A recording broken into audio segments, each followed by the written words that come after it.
listening to District Music. You're so welcome to the District Music Podcast, episode 9. It's the 13th of August, just to let you know. It is the 13th of August, 2026. No, not a Friday, I think so. And today, Dre is not here. I have a new host. What's up, guys? It's Luke. Dre. That was a great impression of I Dre. actually knew I was sad he wasn't going to be here because all Luke's got problems. Let's go today. Let's talk about it. Let's talk about it. Oh my god. No, he's We great. don't even, like, Dre, is he replaceable? I'm scared. Just new electro tragedy. Sorry, I didn't do a good job there. Sorry, Joe. Guys, in case you're wondering who is impersonating Dre, it is, of course, Luke Conroy from the Pisrógs podcast. And Pisrógs basically, will you tell us what it does instead of me telling you? Pisrógs is essentially, it's me. It's Peddlers of Irish myth, folklore, and superstition. It started with me and my friend Aaron Reedy. Now it's me and my friend Cathal Bergam. We essentially dive into all the folk stories, generally from the National Folklore Collection's Dúchas archive, which was collected around the 1930s.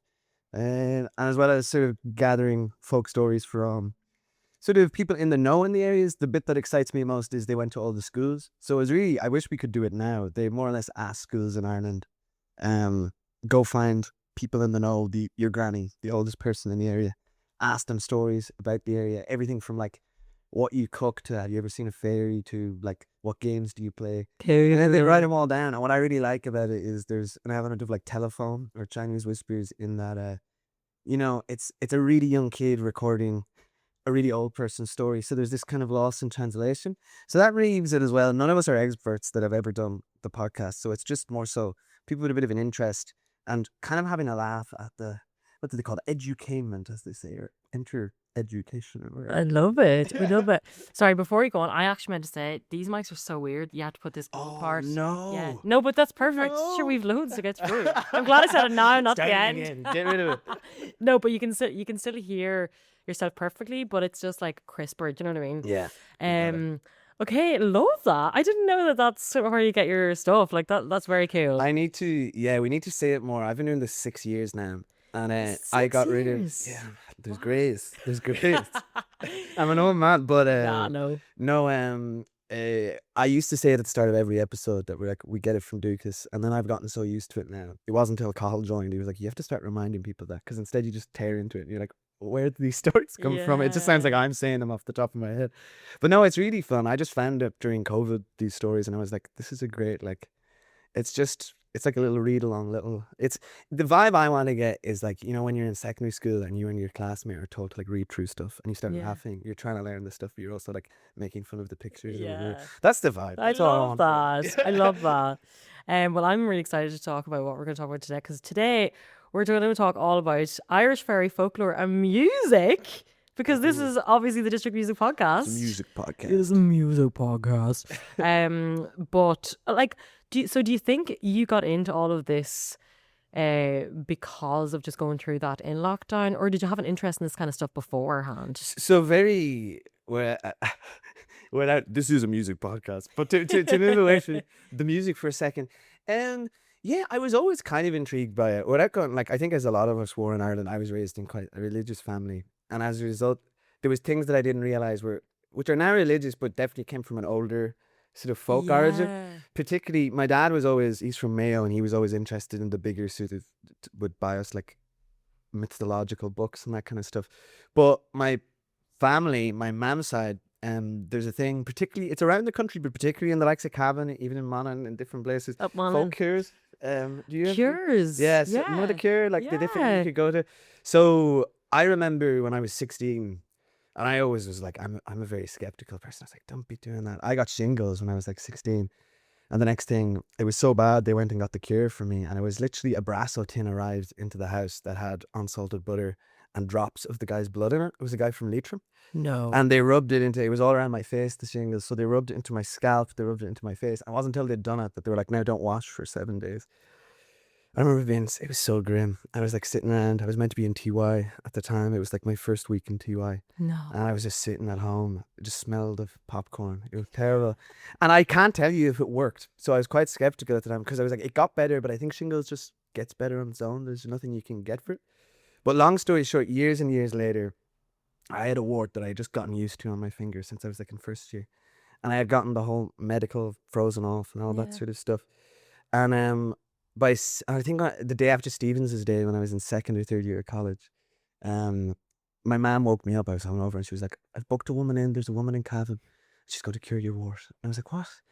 And I was so hungover and we drove out to this random woman in a sort of agricultural house.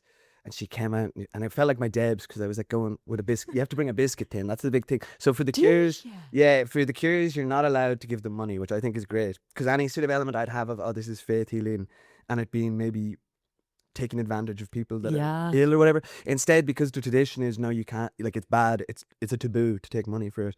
I don't think it works. And then 2, you're not meant to advertise it officially. It's meant to be that someone who's received the cure gives, and it's sort of a chain that spreads out. So my mum got this number somewhere or another, and then I arrived up here, and instead of it's either drink or biscuits, and I came forward this biscuit tin. She's like, well, is this the lad with the ward? I came out and I said, yes, it is. And we went in. With the ward. And I went into her good room. It was like really classic sort of house. And she like took a tape on my ward and she says, what are you doing with that? And then she took, probably shouldn't be saying how she does the cure, but it's very simple. She just took a 5-cent coin. She rubbed one side of the wart and then the other side. And then she handed it to me and she got up, or she wrapped it in paper first. And I was like, is that it? I thought I'd be in for like a procedure or something. Yeah. She says, that's it. And I was like, is there anything you need to do? And she was almost vexed. She was like, no. She was like, don't think about the wart. Don't talk about it. Don't even look at it. She's like, for all intents and purposes, this is my wart now. What? Like, look at me. This is my wart now. No, it's like, but within a week, keep in mind, I had this since, so I probably had it 8-9 years nearly. And within a week it went white, and within 2 weeks it fell off. And the way it is, she bought the wart off me. So she gave me that coin, and it's that she bought it off me. So mad. So I remember it was around that time, it was kind of a perfect, none of these things happen straight, where then I was like really interested in that. I was like, how did that work? And then I think an RT article or something came up about Dúchas and hair hags. I think there was an article about that. And I just was like, this is interesting. And I don't speak Irish, which is a sadness in me. For me, I was like, oh, this is something that's close to my family, because my granddad as well had the cure for bleeding. Did he? My uncle did, and my granddad had the cure for burns. So he licked a newt's belly, a lizard's belly, and people would come to the house to get their burns cured. Which is ironic because I have a 2nd-degree burn on my foot at the moment, so I need to go for a cure. Oh, but do you have to come back and tell us? Yeah, I will. Yeah. My mom says it's sitting in the house at home, but I haven't been back to Cavan to get it. But no, that's kind of what got me into it. And then my friend Aaron is from down Kerry, and I just thought, since I'm up Ulster way and he's down in Munster, I was like, this will be a good meeting of minds to talk about, because there's stuff they have that he doesn't really grow up with many cures, whereas he has different stories that sort of we got into, like faction fighting and this sort of stuff. But yeah. So do you think the cure is like more of an Ulster thing than anywhere else? It's all over the country, but for some reason in that pocket, it's huge. Like if you go, and in general, I'm very proud to say this isn't just county pride. When you go on to Dúchas and look up, particularly if you're from the countryside, it's really nice. Look up your area, look up the school you went to. You'll be able to find people. You might find a relative. Some of the guests we've interviewed, like Connor Campbell and a few different other people, they were like, oh, that's my great granny's story, which is really, and it's probably her as a kid that's writing it, which is really sweet. But what was it? There's with cures, there's tons and tons in Leitrim, Cavan, Scammon, Monaghan, all that kind of, I don't know what you call it, that sort of little section of Ireland. But it's nice to see how different stories there's certain stories that I've noted from being on Dúchas that survive everywhere. There's always a story of a black dog guarding gold. That's in like every community. But the likes of cures might be, like my dad's from Mayo, and there's cures there, but they're a bit more practical cures. They're not like with this where it's just buying a wart or some crazy stuff like that. His are a bit more like, it's more like, what word would you call it? Like homeopathy, but like a sort of botany kind of thing, where it's like you can imagine, you're like, oh, this is kind of, there might be something in that plant that's like holistic. That kind of thing. Whereas some of the ones are mad, like butter and blood. I don't know if that works on shingles. I can't confirm. Yeah. And for a while it was something I begrudgingly, to be honest, like I was like, not a bit embarrassed by, or like, oh man, why are you into this stuff? But now as I get older, it's just like, I was thinking about this on the way here. There's things that like, I take a pretty like whimsical approach to it, where I'm like, I'm just excited that it exists. Like it's the same as you mightn't be Christian, But if your granny lights you a candle Yeah, I for know. leaving cert, you're like, It's like, she ooh, believes. That's yeah. great. Yeah, she's got me. Granny's praying for me, So like similarly, I know. yeah, that kind of thing. And where do you think the whole idea of the cure actually came from? Like, I don't know. My thinking is, and there's a process that you'll see. I think all of them are beautiful, but there's a process called syncretism in folklore, or in Ireland and in any culture, and the idea is that what you can call a pagan. There's a negative attachment to that word, but that there was native culture that existed, and the best way to conquer a native culture is to syncreticize, which essentially means that you take aspects of the original culture and you wheedle in a little Our Father and a Hail Mary, or you know what I mean, that kind of thing. So Yeah. there might have been a lot of those cures. I know my granddad definitely, like, he would have done this burn cure, and I think the original cure, going out licking in newt, I think that's much older. I can't say Yeah. how old, but I think it's an ancient thing.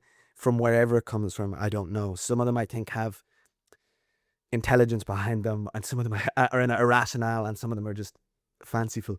But like, I think then it sort of progressed where then you get like, you know, it sort of molds in with the new sort of Christian culture.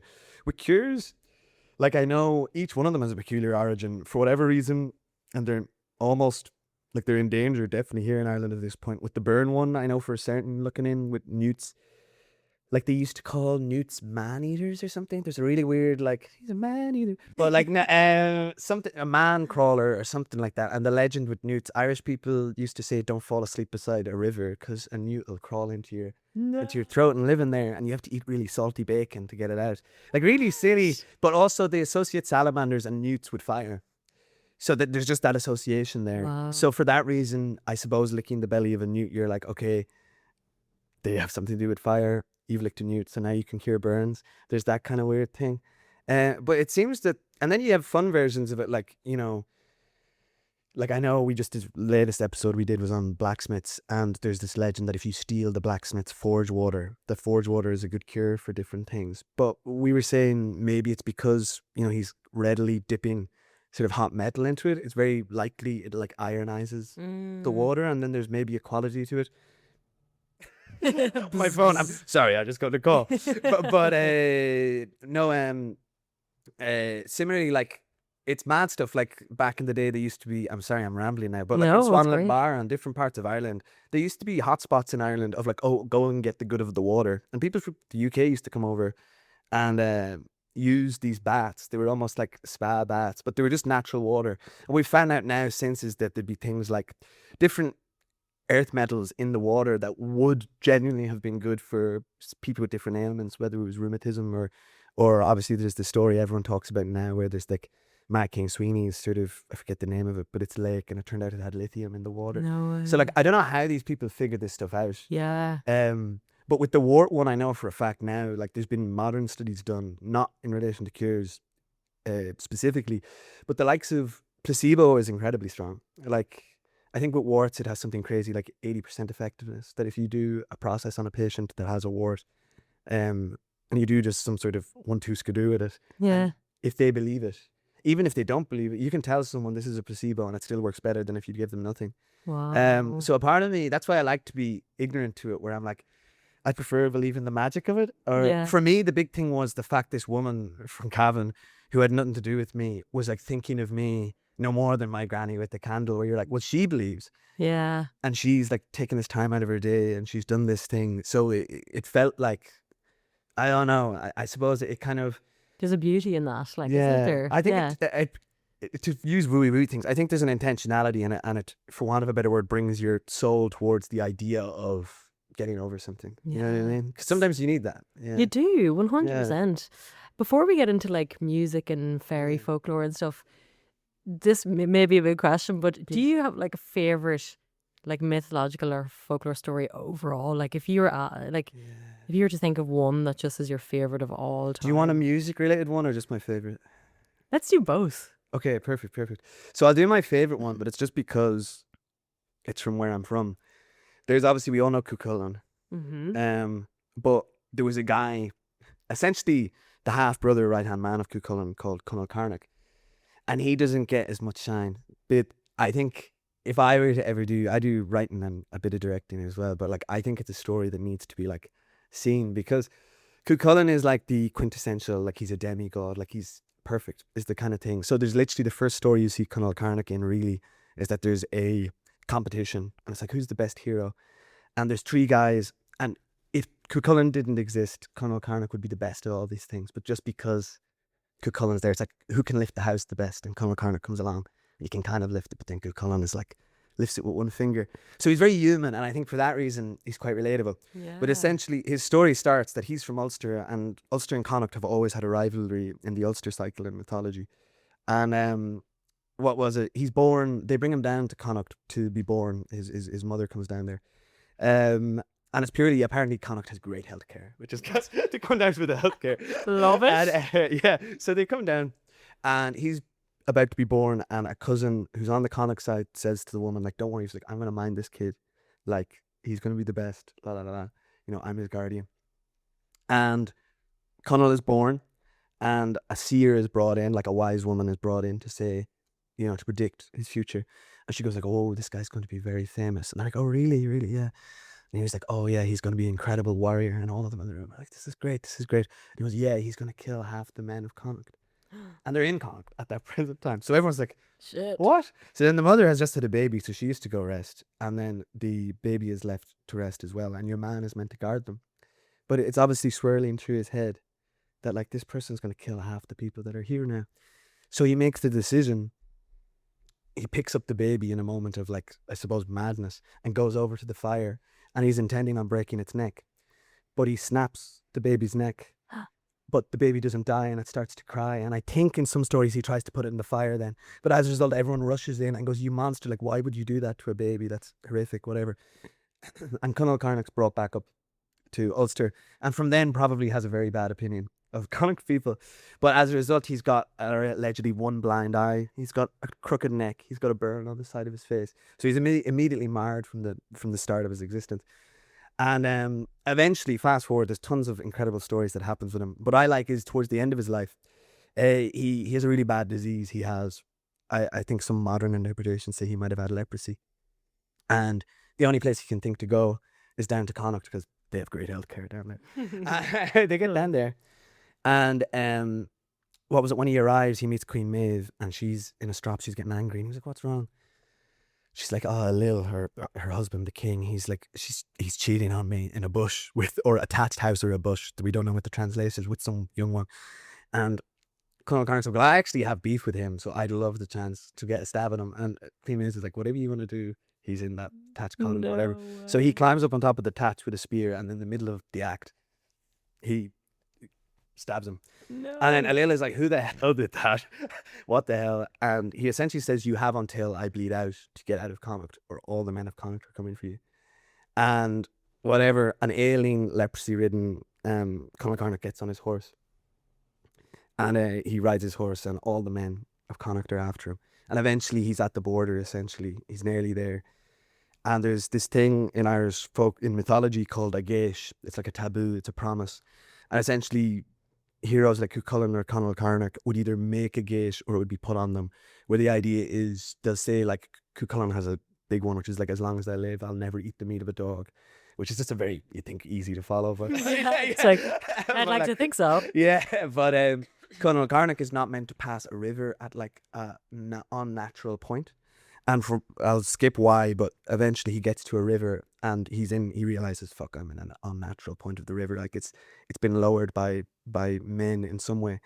And at that exact moment, the people catch up with him, and he has a sword fight, and suddenly the great Conall Carnock, he's bet down by like 3 younger men, and he dies in that river, and he's buried there around that area. But then ironically, the place I grew up near is called Ballyconnell. It's just on the border between Cavan and Fermanagh. And the reason it's called that is it's the place of Conall, which I grew up not knowing until I started doing this, and that's because he died in that river. So there's this insane, and I don't think he hasn't many stories, like he didn't grow up there, he didn't live there, it's just the place he died.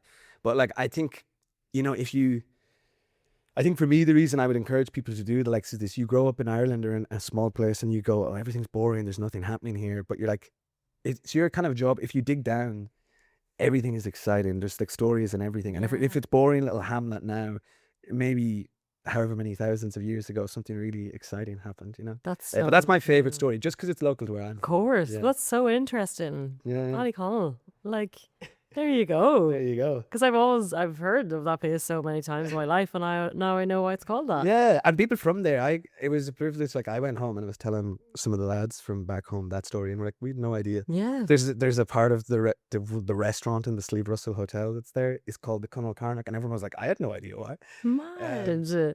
Yeah. That's so fascinating. Do you want to tell us your music ones? Then it's a nice little segue to get into the music 100%. bits. I think I like this one too. So it's about the well, I call it the invention of music because I'm being very fanciful with it, but Chulainn, oh, that's not her name, canola is his name, which is odd because I think canola oil is a thing, isn't it? Yeah. There's a woman in Irish mythology, she's got a proper Irish name that I'll just butcher, so I'm going to use canola. And then her partner Macul, which is like Michael but with a U instead.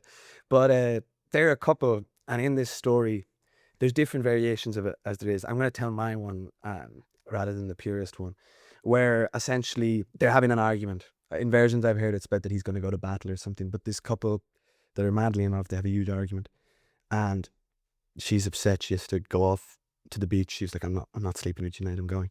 And she sleeps on the beach instead, and she falls asleep there. And she's kind of heartbroken, and it feels like, you know, I mean, she's had a huge, whatever this was in certain iterations, it's that the husband or partner goes off to war and she just knows that he's not coming back. In this version, which I kind of like, it's quite domestic, they just have a huge fight. And she's lying on the beach, and for the first time she hears a sound like she's never heard before. She's like, what is this? And it's very solemn and it's sorrowful, and it seems to embody this feeling she's having with her partner. It sort of, it really pins the head on it. And she hears it coming over the dunes, so she starts to crawl over the dunes, and this beautiful sound she hears, she soon discovers is actually wind blowing through the rib cage of a deserted whale, and it's going through the sinew of its body. So this beautiful sound is coming out of this horrific decay. Wow. And from that, there's two versions. I like to say that she went and made the harp then. Apparently in the original translation, she goes home to her husband, who then makes the harp.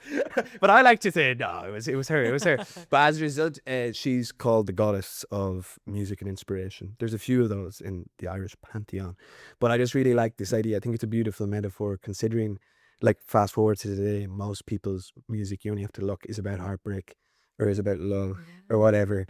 And then to see that she hears this beautiful sound that kind of soothes her, but then realizes it came from death, that I think is, you know, I think is very sort of metaphorical with the status of a relationship. So yeah, that's my favorite, just because I think, you know, it's got a very clear sort of, I think it's a very strong image as well. And she invents the harp based out of it. So that's the thing. So based off the arc of the whalebone, she's like, I'm going to make the harp. That is fascinating. Yeah, it's really cool. And it's cool that Ireland is the only country in the world that has a musical instrument as its national emblem. Yeah, I think so. Yeah. I think so. And not to get full bet into the harp, but it's something I was chatting to people about. Obviously, there's the blind harpist Turlough O'Carolan that used to ride around on his horse. Apparently, he used to compose some of his music on horseback, so the harp used to be way smaller. It was like it would sit on your lap, and part of me is like, why don't we see that now? Because anyone I talk to, the few people I know who are harpists, like, one, they're really expensive. Like, you might be really good at it, but you have to almost rent the harp or borrow it because you can't have it. You know, it's an expense. But then two, just for gigs and stuff, maybe you can't get as good of a sound out of it. But I'm like, why don't we bring back the little on the knee lap harp? 100%. And yeah, because it would be so much easier to carry around as well. Yeah, and maybe accessibility and like just open it up to people. And two, I was going to ask you this question. I brought one question because I keep asking people that harps, they used to be gendered in the opposite direction, which wasn't good. Like, it was just men played it, and now it's predominantly associated with women. But I was trying to think, I was like, is there any other instrument that's like that, where you're like, I don't know. I think I was chatting to a friend who plays the harp, and she said, yeah, there was like maybe one or two boys in our class that were trying to learn it. But I don't know when that happened, or if it's this idealized image or something. Good question. Because obviously, like, myself and Dre were chatting about this recently, like, you know, the Belfast Harp Festival in, you know, it was 1792, and Turlough O'Carolan was... Turlough O'Carolan was dead at that point, I think, but Edward Bunting, a man, like, was trying to revive it, and he was like notating a lot of the tunes so that they wouldn't get lost. But I think all 11 of the harpers that showed up to that were all men. And yeah, like, I don't know when that change happened. I don't know what the answer is, but like looking back in history, it seems to be like a very recent thing that women are more associated with the harp. And is it literally propaganda? Like, I might be wrong where, like, you know, we have these images, like, I know throughout Irish revivalism, there's this idea of, like, you'd even get it on a stamp or something of a woman standing with a harp, and that woman is meant to elicit the idea of sovereignty and, you know, the thing people do with countries where they make it a woman or whatever, that kind, you know, they embody the country in it, like Eru or whatever. Yeah. And I was trying to think, are there any other instruments that are gendered? Not that I can think of. I don't think so. I don't know why it happened. I just was like, that's kind of an amazing...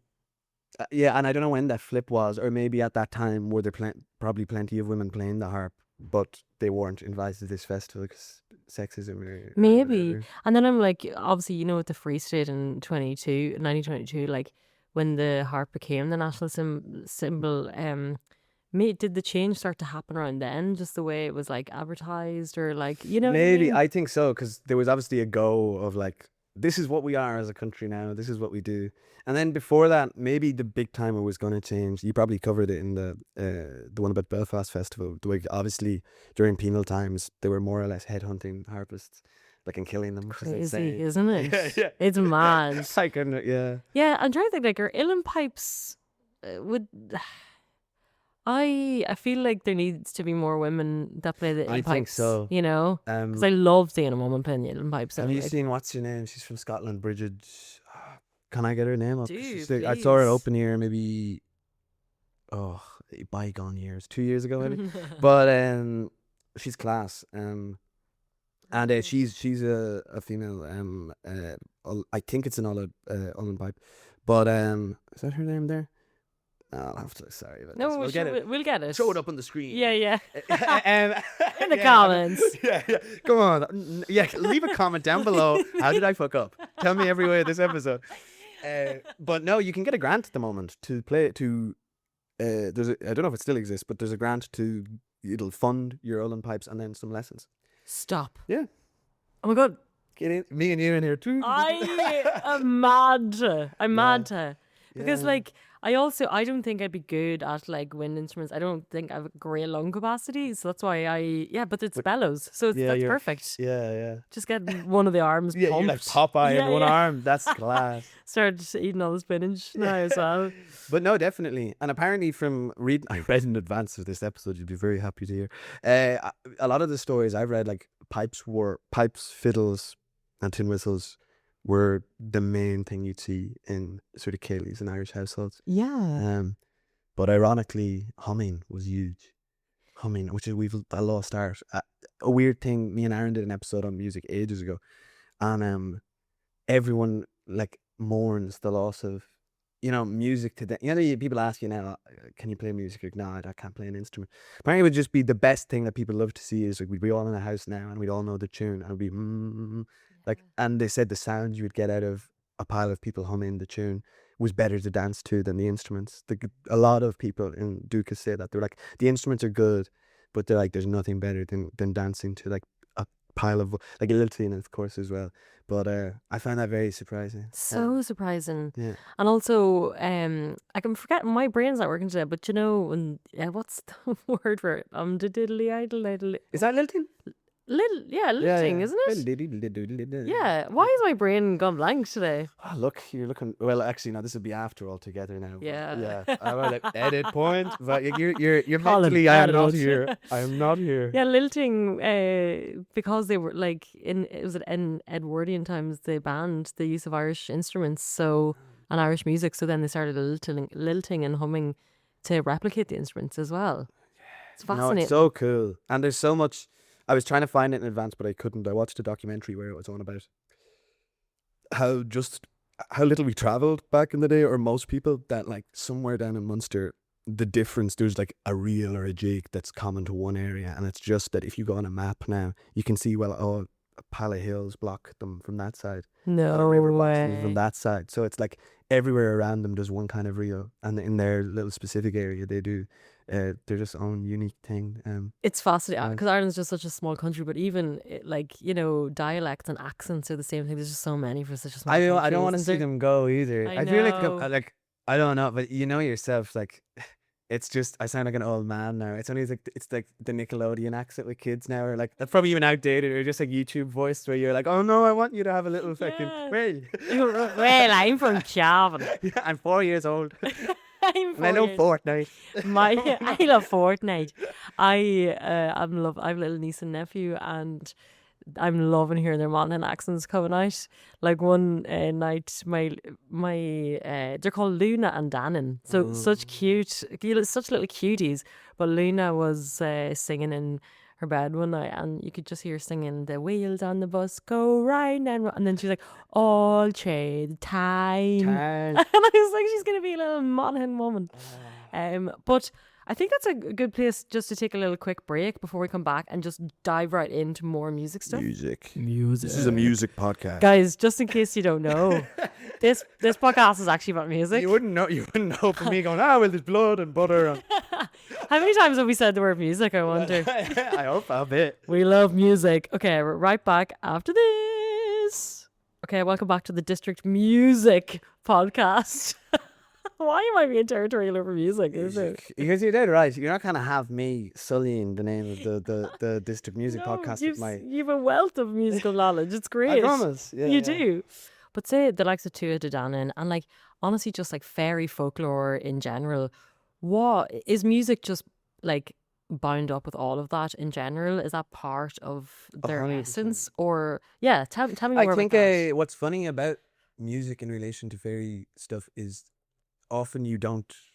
Like, and if you want to go on now or even clip them up yourselves, there's audio files on Dúchas of... And it really kind of makes it feel real, of locals in the 1930s speaking to this, where they are asked, have you ever seen a fairy? And they're like, no, but I've heard them. And it's always music. So it'll be, there's wild stories of that a woman would come out every evening and there was a fort near her house and she'd just hear music. And some people say it sounded like violin, very strictly. Some people say like it was definitely music. I just can't describe what air it was, or like I couldn't. But there's one guy, he goes on about, he's like, it's better than any class of music you'll ever hear. And once you hear it, you want to hear it again. But you often hear fairies. So obviously we all know that Rath's fairy fort, that's generally you hear the story of like someone goes towards these ring forts that have trees in them now, and they'll be attracted by either light or music. And then sometimes there's the depictions of, they say, oh, there's fairies in there. You don't really hear what they look like. To my mind, they just look like regular people maybe. Or like, I think it's even, you just can't describe it. But you'll often hear it's music first. There's a song called, I believe is it Polnafuka? I might be wrong on that. Berate me in the comments if I'm not. It's the music of the ghosts, music of the puka, and or the fairies, whatever. And it was brought over from the last of the sort of living people from the Blasket Islands, and it's a very enchanting song because there's very strong lore associated with it. It was brought over, I think, in the 60s by a fiddle player that was one of the last people that lived there. And he had this song. This is the only reason we have it now. It shows how important the collection of music is. And the song is claimed to be someone tried to transcribe fairy song. And that is what the song is. Now, there's other versions where you're like, if you get poetic with it, then even that it's the song of the ghosts and this image of this man leading the island that will no longer be inhabited. In another way, it sounds like, oh, it's the song of our people and that is coming to an end. And I do think, not to get wishy-washy with it, but like, sometimes I think fairies are just they're different, but they're also like, I think it's the ghost of us and the ghost of our traditions. That's the thing. But even nicer than that, and ultimately it's the sort of message I've came to from doing however many episodes of this podcast now. Some people argue that it's not fairies that they heard. It was a big fishing community there, that there's an argument that it was the sound of the whales when they were out really late, and that someone tried to like copy that into. Now when I listen to it, just in case it's like, but just go into listening to it with that mindset that it was based off nature. And there's an incredible accordionist that I found that story from. If you look up the song name on YouTube, you'll find him talking about it. And he said it's a beautiful thing about Ireland and indigenous cultures, where essentially the idea that every thing is living in Ireland, that the river, the rocks, the trees, they all make this symphony, and that is what fairies are. And to me, Wow. I think that's why, because people ask now, oh, why aren't there as many fairy stories now? Or why aren't they in Dublin? Or why aren't they in a city? And I think fairies exist where man hasn't made everything in its image. You know what I mean? And that's slowly, it's the biggest thing. I think it's all fun and games talking about like folk stuff, but the only way, and I think I like to laugh now. There's so many musicians that I'm friends with and different things that have been inspired by Manco and Megan, and myself included, that I think he was really trying to tie up. It's really fun that we have this thing of fairies and mythology, but like it's nothing without our natural landscape and our nature. So I think you always have to, I think even the fact that the origin of fairy music can be boiled back to probably the sounds of nature. I think it's all well and good to have the ghosts of these sounds in the form of the fiddle, but we want to keep the thing, the sort of fire, which is birdsong and whales and wind going through trees. I think that's what it is. And I think these people were closer to nature, and as a result, what inspired them musically was something pure, if that, for want of a better word, something just out there, rather than, oh, I heard another person's song and I tried to do a similar song. It's like, no, I literally heard the landscape and I tried to make that. But no, fairy music and fairies is really tied up between. I have another mythological story if you want, but I would love it. really? Yes. Okay. No, the Dagda. So he was the daddy god. He was, every culture has it, but he was sort of the pinnacle of the Tuatha Dé Danann, and he he was the father god. There's other ones like just below, god of light, Lug, and then Owen, who's the god of language, and that's obviously what we have the Owen. But he had a harp, a little, or no, was it a harp? Maybe it was a timpan. I think it's a little harp, but it was one of those small ones, and it was his favorite possession, because he could play 4 different types of songs on it, and when the Dagda played this harp, it ensured that the seasons came in the right order. So like he played the seasons into existence. Like it's a beautiful idea. And on top of that, it was the main thing when his men went to fight the Fomorians in battle. He played before they left, and it would calm their fears. And when they'd fight and they'd come back, he would play them and they'd celebrate and soothe them from the people they'd lost. So it had incredible importance. And they're out for a battle with the Fomorians one day, and the Fomorians have heard tell that, damn, that Dagda has that brilliant harp and it's going to soothe, it makes them so good, it's going to soothe them when they go home. So a contingent of them go, do you know what we'll do? We'll go off and we'll sort of go to the Dagda's house while he's out fighting, and we'll steal the harp and we'll go to this castle and we'll hide up there. So eventually the Fomorians lose, Dagda on them win. They can't wait to go back to their home and listen to some music. Heck, it's gone. So the Dagda and Lou and Ohm, they decide, let's all go to retrieve this. And some way or another, they find them in this castle, but they're all asleep at this point. But there's tons of Fomorians, too many of them. So the Dagda can literally put his hand out, and the harp just kind of lands in his hand. But the sound of it landing and the bling, whatever, it wakes everyone up. And he's like, oh. And suddenly, when they're about to come for him, he plays one of his songs. He thinks of the first song he can think of playing, and it has an Irish name. I can't remember it now. But essentially, he has 3 styles of music, and the first style of music, he plays it, and it creates joy. So everyone, the Fomorians can't fight him. They all drop their weapons because they start laughing, and they're just laughing. It's a laugh. And then he plays another song, and it's a song of grief. And he plays the song, and they all start to grieve the people they've lost, and they're all upset. And then finally, he plays them a song, and it's the song of rest and sleep, and they all fall asleep. And then they just leave, and he brings his harp back to the guys, and they have a little hoolie.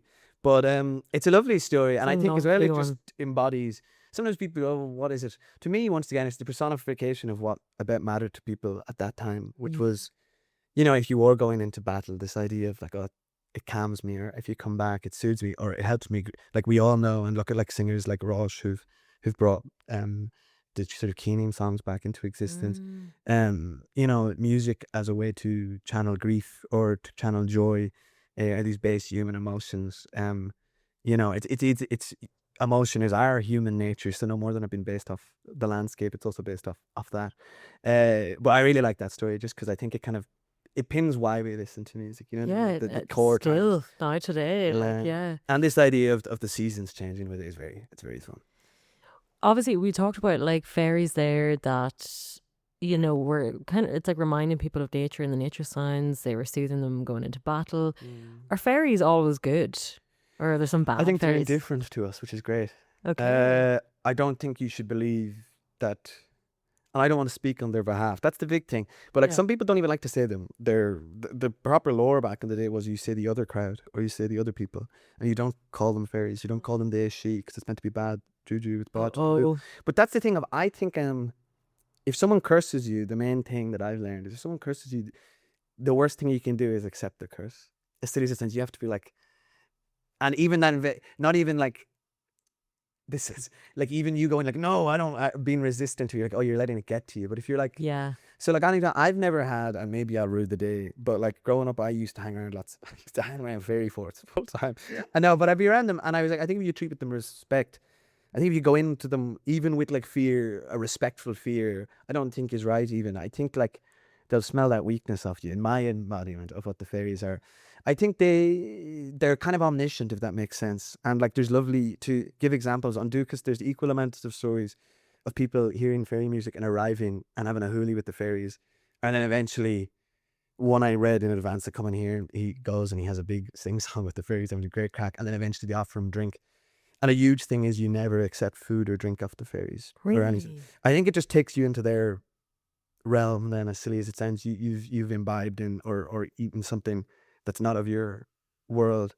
I think there's meant to be a healthy distance between fairies. The same way in Native American culture, the best way to respect a bear, for instance, is remember that a bear lives a bear's life and a human lives a human's life. And the best way you can respect them isn't by going up and trying to cuddle a bear. It's by respecting its space and our space and making sure that it has food and that we have food. But the fairies, I think they're amused by us. Cathal, my co-host, brings up this great story where we tell stories of the fairies here, and their world is a mirror of ours. So if you live an interesting life, the fairies tell stories of you. So like, I think they're as interested and afraid of us as we are of them. I think they can do mad stuff. I've never asked if you can curse. I think they do mad old do stuff. But I do think it's plays. But then there's other versions of the story where a guy went in and for no reason at all. So it's the exact same thing. He goes in and listens to the music, and at some point they get bothered by him. I don't know if he tries to play along, and like one of them takes on a corporeal form. He's like a shadowy figure, and he chases him, and then he falls over and he's unconscious, or he goes into it. He faints. But when he wakes up, he's bald. They've shaved him. So like, and they just played a prank on him, like kind of. That's so funny. I have another, but not to. I remember there's a really good story related to music, and actually, it might give you an insight to my opinion of like the humor of the fairies. But like, there's two hunchbacks, and they live in this area. I forget where the area is. Right in the comments. I'm from that area. So there's a hunchback, and everyone makes fun of them for being hunchbacks. And one of them, he's at a bad night out in the pub, and people were mean to him, and he walks out, and he's walking home, and he starts to hear this music up in the fairy fort, and he's attracted to it. So he goes up and he's listening, and he just listens outside, and eventually they're singing a song, and they go. It's either he starts it or they start it, but inevitably they sing a song, which is just like a kid's song, where it's like in Irish that they go Monday, Tuesday, Wednesday, Thursday. But they stop there, almost like they've forgotten it. And then he goes, oh, Friday, Saturday. And then they're like, hey, and you hear them laughing, like, that's great. And then they start to continue, la, la, la, la. And this lad's great, he's just helped us with a song. And they have a little bit of crack with him, and then they're like, do you know what we'll do for you? And they take the hump from him. So suddenly he doesn't have a hunchback anymore, and he's delighted. So he goes home, and then the next day, first thing in the morning, he comes into the pub, and I was like, what the hell? Luke doesn't have a hump anymore. What the hell? He's so handsome now. But they come in, and everyone's delighting in it. But then the other hunchback, which they unfortunately call a scornful hunchback, he's like, how the hell did Luke? Yeah. Not me. So straight away, he runs up to the fort, and there's no music, nothing's happening up there. And he goes, Saturday, Sunday, or he tries to finish it. He goes, Sunday, and he's like waiting, Sunday. And the fairies cop onto him. He's like, look at this lad, the chief. He thinks that we're just going to take away his hump because we took away his friend's hump, but us not even singing. And then they give him the other guy's hump. So now he has a double hump. Oh, no. Yeah, and that's the end of the story. So essentially, I don't know what the lesson of that is. Maybe don't be too Don't expect demanding. things. Don't expect things. Yeah. That's it. I think go in, and that's it. Go into a fairy fort with an open heart. You know. Do you think fairy forts come into existence because of the likes of music being heard around those areas, or how do they become fairy forts? Because the thing, well, they were rats, and they're probably, I always say that as if it's rats, but no, like, they were rats, they were forts, but then obviously there's a memory associated with them. I often wonder if it's that. Like, and this is me speaking out of my hole now, as it has been for the whole time. This hole. And what was it? Obviously, it's an amazing thing that there's these ancient settlements, and then obviously woodland grew up around that shape, and there's been enough respect. Isn't it amazing that those trees remain here? Because like if you know farmers, they cut down trees hell for leather. Like, as in the fact that they have that respect, I think is amazing. I almost think we need to create more of those sort of cautionary stories, and maybe we'd have more natural spaces if we imbue it with that. But a part of me wonders, is it the cultural memory of the people? Was it the Danes, I think, that might have set up those forts in some instances? But a part of me wonders if the fairies are this sort of cultural ghost of a memory of these people that were different to the people that live here now, that they speak about. But then I think they're very attractive spaces that maybe, a friend told me yesterday, like, maybe this was just young people pranking old people on their way home, that they'd go up with their fiddle around the ring fort and play it. Or maybe this is the version of, parking your car somewhere as a young person and having the crack away from older people. I don't know. But I thought of something there and I can't bloody remember. That's all right. I was gonna just like you mentioned youth there. It was something I was gonna ask you as well. Is like just the idea of youth and like fairy stories and things like that. It kind of I love hearing about fairy stories because I feel like it brings me back to my inner child, and I think like every adult and old person has that inner child in them. Yeah. Do you think like fairy stories and fairies in general bring that out in people? I think so, because it reminds you of a wonder outside. Like, life becomes so, like, I was very resistant to be completely honest, to my family's, and if for whatever floats your boat. But faith for me was a peculiar thing that I always grew up with. But then to have this certain, as you grow older, I think every or majority of people I know, they start to gain space for wonder again. And yeah, what I think, this is sort of a placeholder for those things that we don't fully understand. And I think so, because everyone has like I did an interview, it's one of my favorite ones I've done, and I can't believe she agreed to it. I did an interview with my mum about the folk stories she grew up with, and some of them are as simple as, there was one called Jenny Wiggins, and it was just that a woman called Nellie that lived down the lane invented Jenny Wiggins to keep them away from the river because they couldn't swim. So Jenny Wiggins is going to get you. And I grew up with like a fake version of the will-o-wisp, because the will-o-wisp is only meant to appear at night, and it's like a little blue flame. But whenever I would wander around my granddad's sort of farm and out into the fields, Mum had sort of a boundary line of like, if you go that far, the will-o-wisp will get you. You'll never see us again. So like very much fear-mongering. But I think those things are, it's amazing to remember. I remember wandering around fields back home, and I feel very happy. Even if you're like, some people are like, is it outdated? Yeah, but I kind of love that it is. But how do you walk around in the fear of, I'm going to be taken away, spirited away by something? I know. So I think everyone wants to, I think at the moment, I'm inclined, this is the English degree coming out, I'm trying to mythologize everything. But like, you can see a glut of people wanting to connect with it's the reason I started. I can't speak Irish, so this was the closest thing that I could have to it. And I think everyone wants to reconnect. And I think there was maybe that space during the Celtic Tiger where we wanted to be European and we wanted to be. Yes. And then luckily, in some ways, like, it was a horrible thing that happened in the crash. But one thing, I think it put us back to like connecting with who we actually are. Totally. And the biggest thing, I think we're doing a good job of it, this generation, of not doing like a paddywhackery on it. I'd like us to invest in our culture as our own sort of thing. Yeah. And like, it's something I talk about, and it's with no disrespect. It's actually to give ourselves credit, because I don't think we talk about it. We got independence, at least the South. And I think there's an insecurity in our Irish identity. And I think everyone's really proud of it at the moment. But I was chatting to a friend from, I forget, I won't even mention him now, but essentially the idea that he was from abroad, and he was chatting, he was like, oh yeah, he was like, I've never been somewhere that affirms their culture as much. And I think it's because we have to. And because we had this sense that it was nearly robbed from us, it was nearly gone.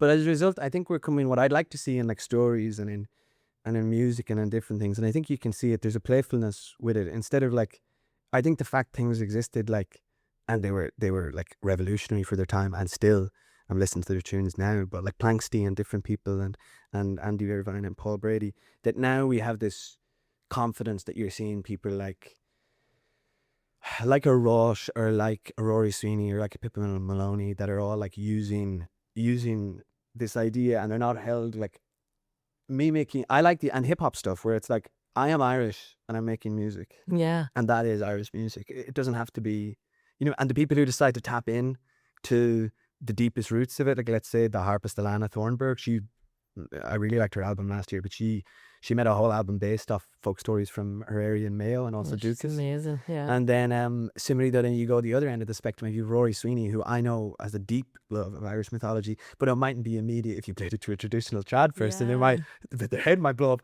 But like he does, you can tell he has a vested interest. And then I have to shout out all of our podcast is kindly we get to use the ambient music of Gareth Quinn Redmond, and he did a really cool thing of he throughout his life he was really interested in a Japanese composer that made ambient music that employed the violin and electronic to sort of create this sort of the environment of Japanese nature, and he's tried to do the same thing with Ireland. So like the fiddle obviously has such a relationship, and he's trained in the fiddle, but he's also using sort of ambient electronic synth music to sort of create, and when you listen to it, it sounds like you're about to walk into a fairy fort or some sort of thing in a way that I think traditional instruments on their own wouldn't have been able to capture, because electronic music is so strange, you know what I mean? It's so I don't even know if that answered the immediate question. It's fascinating. It's part of how, like today, in like the modern lens, how we think of fairies and mythology and music and all of it intertwined. Like it's fascinating. Yeah. There's so many places I actually could talk.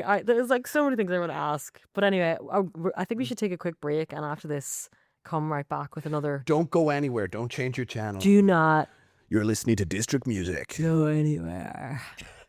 Okay, welcome back to the District Music podcast. I'm here. I'm not with Dre this week. I'm with Luke Conroy. What's up, guys? He was impersonating Dre. What's up, guys? This is just who I am. That's the best Dre impersonation I've ever heard in my life. Not gonna lie. Ireland's got a drinking problem. Let's talk about it. I'm sorry that's the thing. That's just my it's what gets me into the character. The thing, yes. The HSE videos. Drink responsibly. Drink responsibility. Drink responsibility. You're away. Drink this drink. It's called responsibility.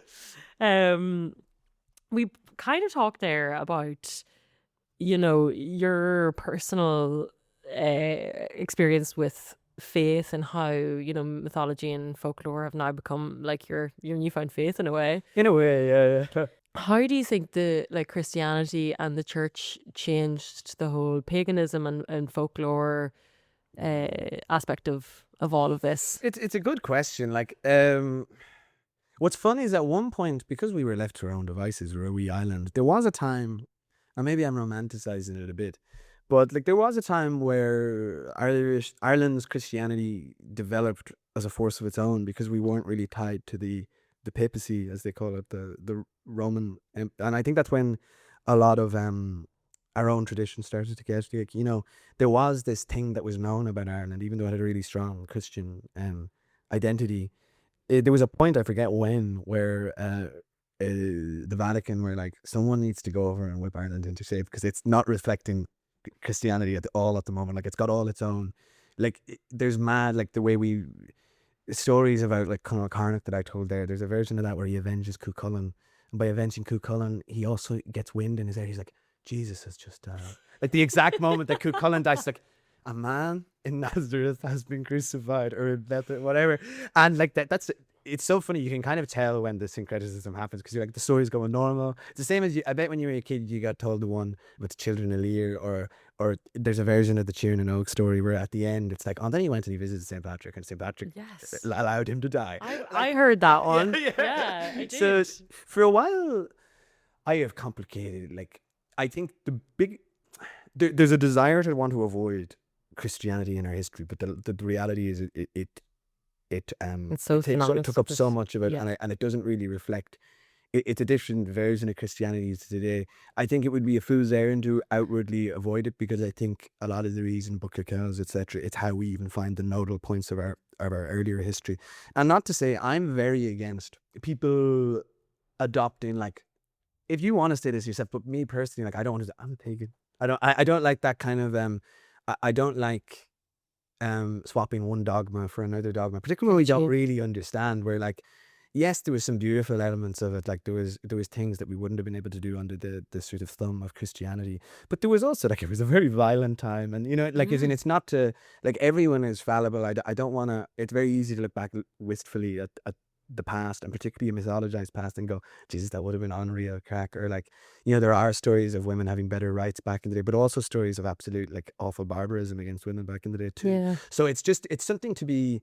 I think we should be inspired by these stories and do with them. Like I changed that story there to be that Canola has the harp. And a part of me is like, that's why the stories exist. The cool thing about the oral tradition, rather than just writing something down, is that stories are allowed to change to reflect the present. So if the present ideal is about blank or blank, they're like, we can bake that into the story as long as it's done truthfully. But with regard to faith, I think what this fairy... I think meaning is lacking in, I'll admit, in young people's lives and in my life, and we had such a strong sense of religion at one point, and I think for good reasons. People moved away from that for whatever reason, traumas and different things. And if some people decide that's their bag, then fair play. But then for other people, it's a great way to foster meaning in your life, and to that everything's in zeros and ones. You know what I mean? That there's something.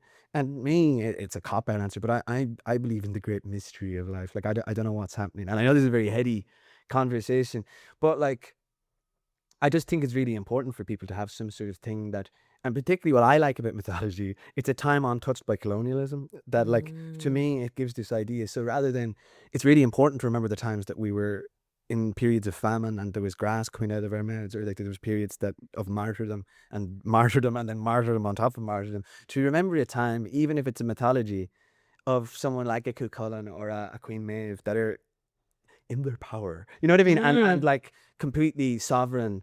And I think that's really important, even if it's just like, if that legend just gives you a bit of confidence in your, and like, the one thing, if back in the day they ever challenged the idea of an Irish identity, like that, and those stories, the language, it's all living proof that no, like, we have existed here. It's not like just it's not like a sideshow. But like, that's why I think it's important for people's faith, and I think is why people are coming back to reflect something off it, because I think we have, we're not made of metal, you know what I mean? Like, as in we're people, and like I'm amazed by I didn't think, and maybe it existed when I was younger, but I remember thinking the Irish music scene and film scene and different things. I was like, oh, it's not going on. And now it's like, and it's not even just, you can be confident in the music scene now. Like, people are taking creative risks, and people are like, I'm so fortunate that I don't have a bit of music in me, but to have like half my housemates are in bands and different things, and they're doing good, and they've got a real sense of home. Because for ages it felt, and it still has to be a thing, that people just have to emigrate to do something. But it's really cool to see people going, no, I want to have a little community here, and we're, you know what I mean? And maybe that hasn't existed since Turlock O'Carroll, you know, not really, but you know what I mean?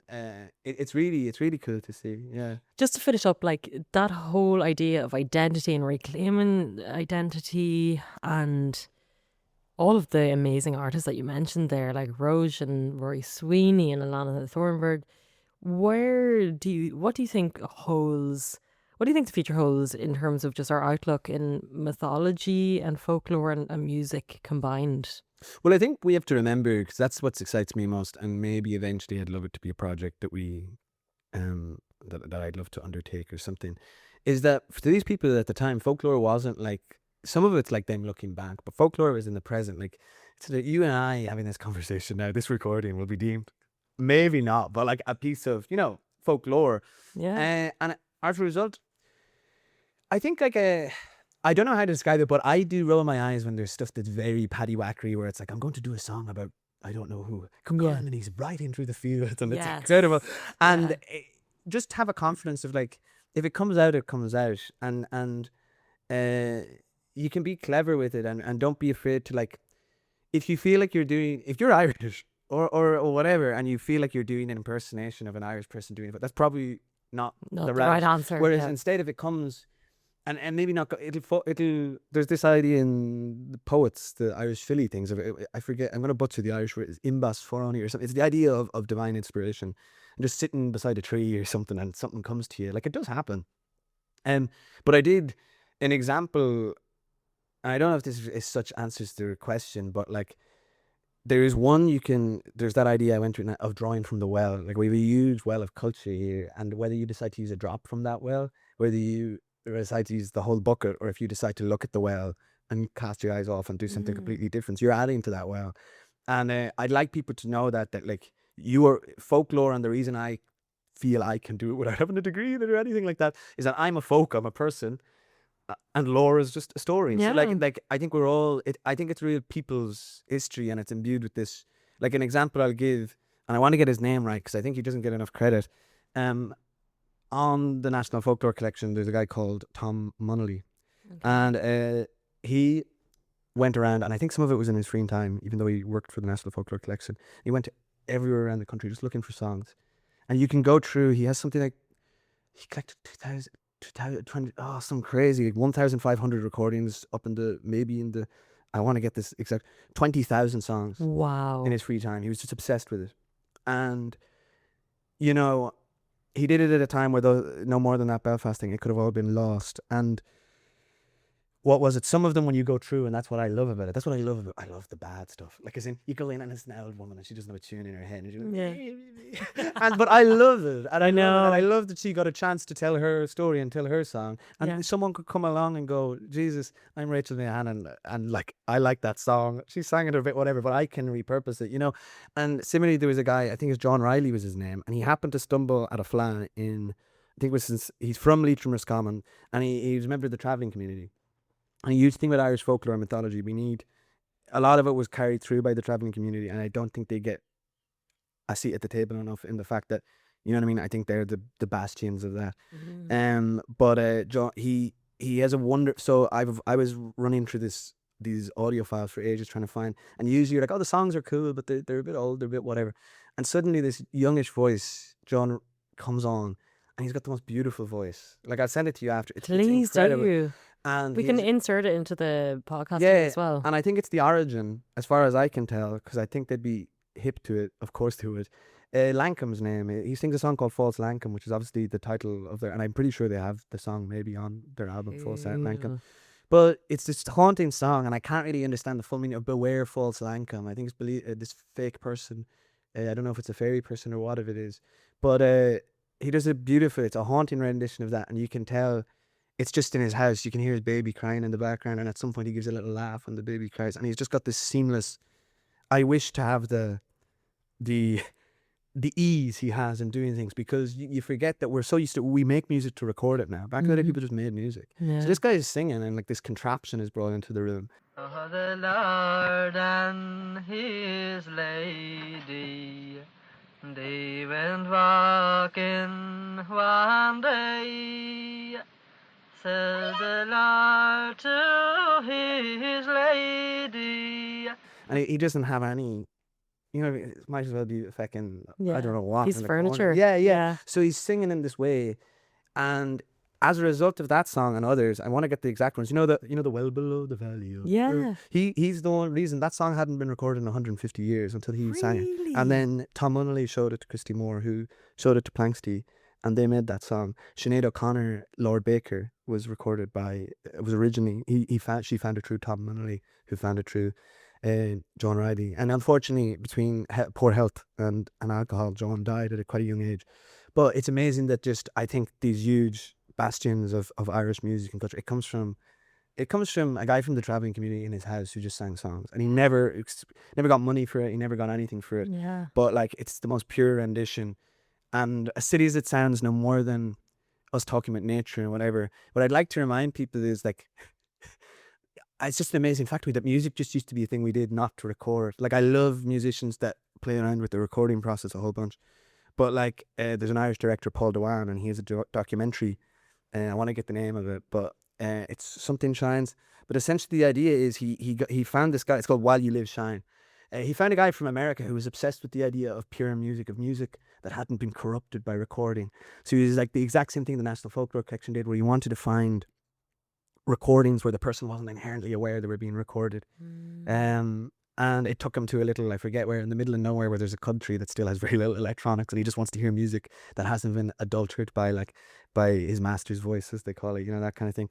But no, I forget but yeah, essentially that, or like, I think it's your culture, and it's And if you just bake into it what you are and don't worry too much about, as I said, I feel like if you feel like you're putting on some sort of act, or if you're saying, oh, Irish stuff is cool at the moment, I'll do an Irish thing, or I'll do Queen Maeve, let's see, or like whatever. But you'll know in your heart song, as silly as that sounds, you're like, no, I really want to make something to this. Yeah. And yeah, I just think it's really cool. Like the amount of, we did 7 interviews there, and everyone taking folklore from a different perspective. Some people are really strict with it, which I appreciate. Some people are quite loose with it. I'm really excited to see what people do. I have a film coming out next year. Let's go. Tell us about it. Got a film it. coming out. Yeah, I got to plug it. Sorry, it's about folk cures, and it was about a play, and I can't find any at a fla. And I've went to very few. Like, I was not this type of person when I was younger. I didn't care about the stuff. But like, I went to a fla, and in the middle of it, there was like a little folk play, and it was about this idea of folk cures, and it was very localized to the area. And essentially, it was about this idea of a cure who can cure anything, but he has to take the illness off you. So if someone comes in with a whatever in their eye, or they're blind, he'll have to take your blindness from you, or he'll take the shake in your leg. And by the end of this 3-minute, it's a skit, like it's a comedic skit. By the end of it, he's gotten every ailment under the sun.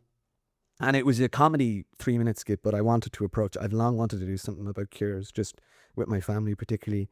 And I filmed it in my granny and granddad's house, who have both passed away, of course. They weren't like in the middle eating their dinner while I was filming. But no, it's really exciting. I kind of used that then as a lens to discuss rural isolation and this idea of like, because I asked myself, like, why do people do these cures? And I think it's an excuse to connect. So I had this idea of, as you know yourself, like the bachelor farmer is such an idea that still exists, where there's these lonely people who they exist as a force within themselves and have a lot of old school culture as a result, but are quite like isolated.